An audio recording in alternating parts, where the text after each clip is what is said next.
വേദനസംഹാരിയായി ഉപയോഗിക്കുന്ന പാരസെറ്റാമോളിന്റെ ആവർത്തിച്ചുള്ള ഉപയോഗം ദഹനനാളം, ഹൃദയം, വൃക്ക തുടങ്ങിയവയുടെ ആരോഗ്യത്തെ ബാധിക്കുമെന്ന് പഠനം. 65 വയസ്സും അതിനു മുകളിലും പ്രായമുള്ളവരിലാണ് പ്രശ്നങ്ങൾ കണ്ടെത്തിയത്.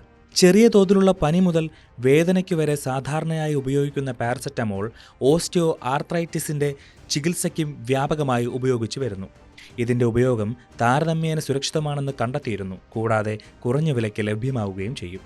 വേദന സുഖപ്പെടുന്നതിൽ പാരസെറ്റാമോളിന്റെ ഫലപ്രാപ്തിയെക്കുറിച്ച് ചില പഠനങ്ങൾ വ്യക്തമാക്കുന്നുണ്ട്.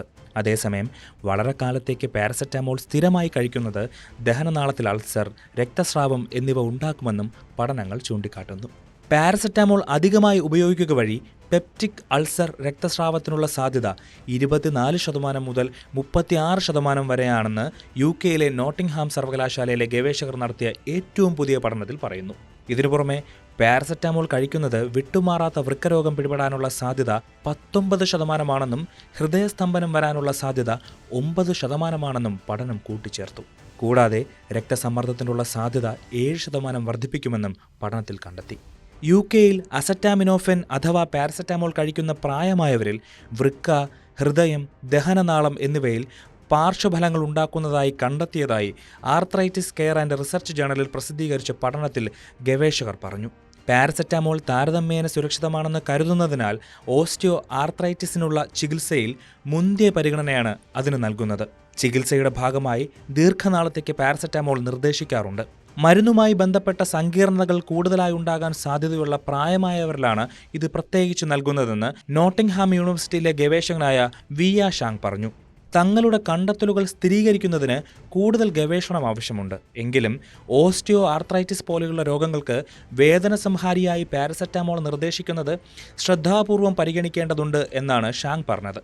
പഠനത്തിനായി 1,80,000 പേരുടെ ആരോഗ്യരേഖകളാണ് ഗവേഷകർ പരിശോധിച്ചത്. 6 മാസത്തിനുള്ളിൽ 2 അതിലധികമോ തവണ ഇവർക്ക് പാരസെറ്റാമോൾ നിർദ്ദേശിച്ചിരുന്നു.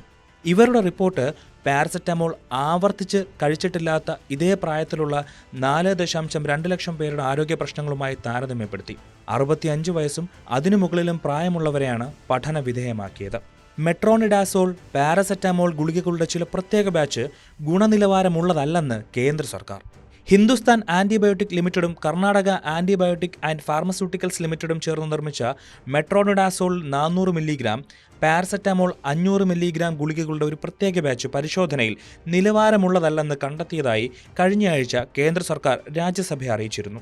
നിലവാരമില്ലാത്ത ഈ ബാച്ച് മരുന്നുകൾ ഹിന്ദുസ്ഥാൻ ആന്റിബയോട്ടിക് ലിമിറ്റഡും കർണാടക ആന്റിബയോട്ടിക് ആൻഡ് ഫാർമസ്യൂട്ടിക്കൽസ് ലിമിറ്റഡും ചേർന്ന് പിൻവലിച്ചതായും പകരം പുതിയ ബാച്ച് മരുന്നുകൾ എത്തിച്ചതായും കേന്ദ്ര ആരോഗ്യ സഹമന്ത്രി അനുപ്രിയ പട്ടേൽ അറിയിച്ചു.